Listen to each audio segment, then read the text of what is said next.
Hey there, it's National Master Kevin Yang back at it with, this time, one of my earliest games continuing that series.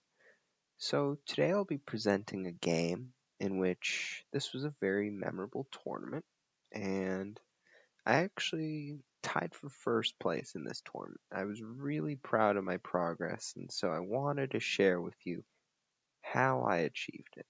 I mean, clearly I wasn't that high rated, but I was proud of myself at the time. And plus, I got 200 rating points for it, so that's pretty good. And I got a payday. It's always good to get a payday, so let's find out how I did it. Okay, so I start out with the king's pawn, as usual, and that's pretty much all I know at that time. Then he plays c6. This is what we call the Caro-Kann.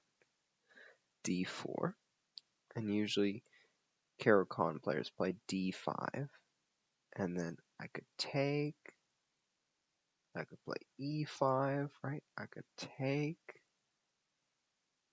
There's so many things I could do, right? d5, I could get the knight out to support the pawn, or just bring the bishop out. So there's many alternatives, but he played g6, my opponent. And this is what we call the rat. I think we saw this in one of my earlier games because, in fact, the Dante that you saw from last game, they share the same last name, Mick Peterson, Dante Peterson. Apparently, they're all the same family, so they play the same things, and it works. So knight f3, d5, right? Delaying the bishop coming out, instead pushing to grab some tension in the center, right? So that's the main goal of the rat. And usually the main move is e5, right? Restricting this bishop, making it look dumb right here. So what people do in this setup is they want to trade. They want to trade sometimes. They want to trade because this bishop will become bad eventually. Maybe the knight can come out here. So those are just some ideas for black. But since we're playing on the white side, if e5, right, our goal is get the bishop out, right? For example, bishop g7, right? Bishop e3, knight h6, bishop d3, just like if nothing happens here, right? Then you just play here, castles, and you start this attack. Say like h4 or something like this. c5 wants to break on this side, you play like c3, try to neutralize it. Because in the setup, usually white wants to go for something here. White wants to go for the gold. Not that, but white wants to go for the gold. Like, for example, knight g5, maybe bring in the pawn, maybe play g4. Right now it's too early because white also has to watch out for the tension that black puts in the center. And remember, a side can only attack if the center is closed. So that's a very important principle you want to keep in mind. And for rat players, they want to attack the center. So it's important to keep it controlled. So in the game I took, just avoided all that, played c4. Following opening principles, I'm challenging the center because I want to fight for the space, right? Knight f6, developing. I take, he takes back. I play check. And you can see I really want to castle as quick as I can, get the development out. So that's my goal. Bishop d7, takes, queen b3. Okay, now I'm getting the queen out, trying to get a tempo on this knight, right? And he plays this knight to b6. But remember, you usually don't want to try to retreat your pieces unless it's really important. And in this case, he actually missed a move that made his retreat look silly, right? Use the other knight. Still defends the knight and keeps an eye on it, right? And this knight, they're doing a really good job of controlling the center. Next move, developing the bishop, castling. So black might be slightly better here. But another move I would say is rook c8. You take here, he takes down here, and he switcheroos to get that rook, right? So you don't want to blunder your bishop here. So you play something like knight c3, but once again, this move shocks you. And now, if we look at the previous position, right? Just look at this. You could have also gotten a tempo with the rook, right? Knight c3, rook c8, same position. Right here, same position. Rook c8, look at this. No difference, right?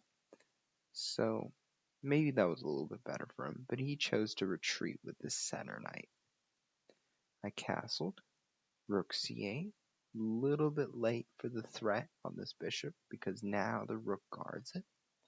I play knight c3, add the development, and then he plays e6, which I thought was a little bit weird because I really thought he was going to develop this way, right? There's a reason you played g6. You want to fianchetto the bishop.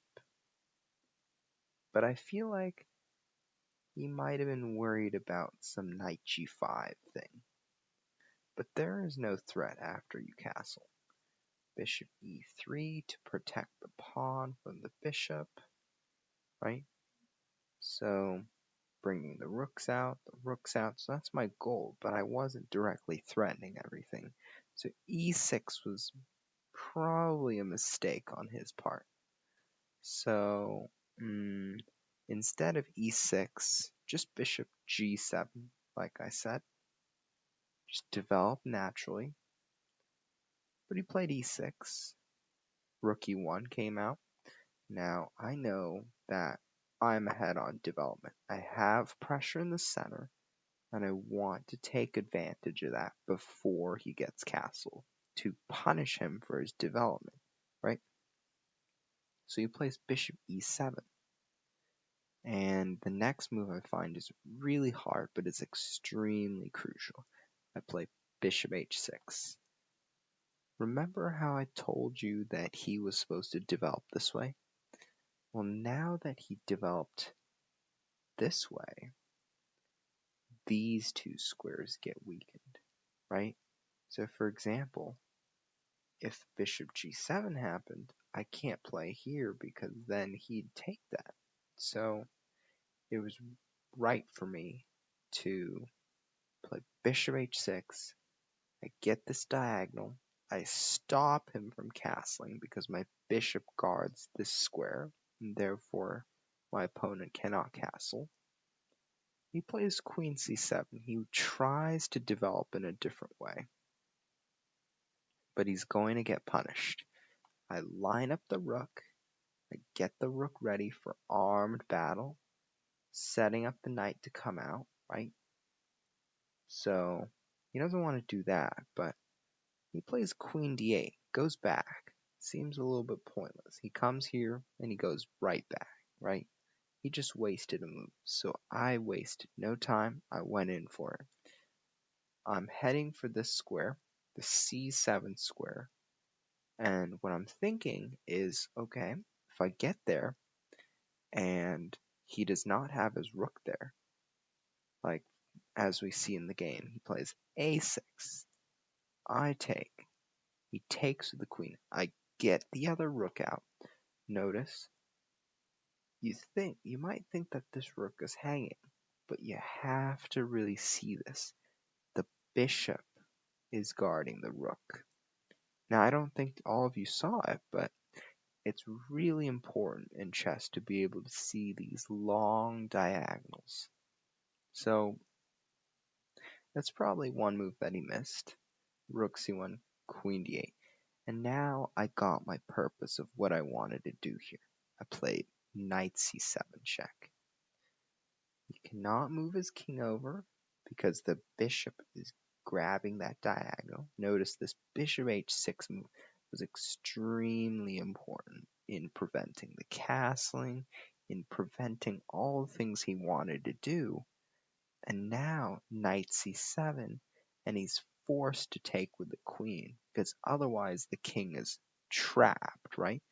If the queen was not there, and let's say a rook was in the queen's position, it would be checkmate. But since the queen is there, the queen takes the knight.